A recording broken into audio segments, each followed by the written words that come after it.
এই মস্তিষ্ক রয়েছে না, এই মস্তিষ্কর দাম গবেষকরা জানাচ্ছে, যদি বিজ্ঞানীরা জানাচ্ছে যদি বানানো যেত তাহলে 5,000 কোটি টাকা লাগতো এই মস্তিষ্ক বানাতে, তবে এত সুন্দর হতো না।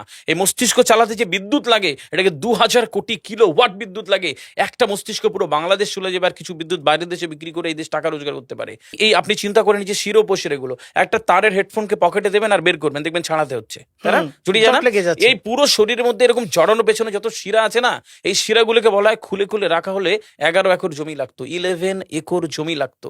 কেন ইমাজিন আমাদের মধ্যে কি রয়েছে, পুরো শরীরে 650টা মাংস বেশি রয়েছে, যা ইনস্ট্রাকশন দেবেন তাই করবে।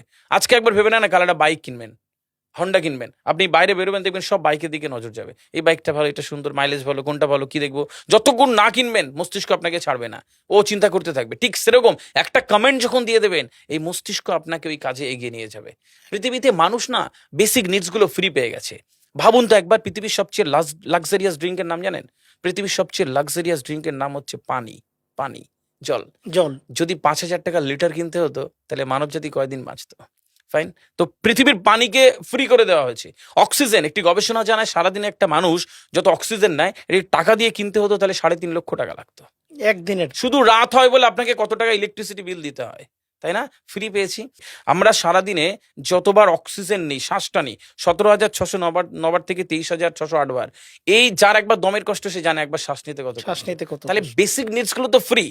আর বাকি জিনিস আল্লাহ সুবহানাহু ওয়া তাআলা দিয়ে দিয়েছে।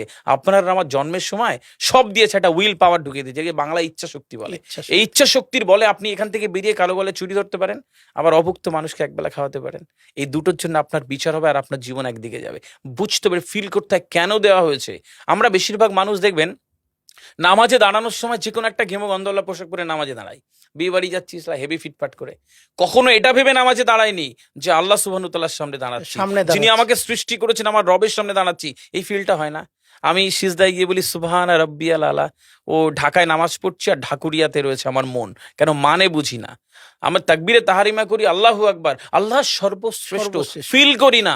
যখনই না ফিল করবেন তখন অনুভূতি আসবে না। সূরা জুমার আয়াত নাম্বার 9, খুব সম্ভবত আল্লাহ সুবহানাহু ওয়া তাআলা কোরআনে বলছে যে জানে আর সে জানে না, দুটো ব্যক্তি এক হতে পারে না। সুতরাং বুঝতে হবে। হাদিস শরীফে আমরা সবসময় পড়ি না যে শহীদের রক্তের তুলনায় জ্ঞানীর কলমের কালি অনেক বেশি মূল্যবান? কেন বলেছে? ফিল করতে হয়। এই ফিল যখন কেউ করবে তখন তার জীবনটা বদলে যাবে।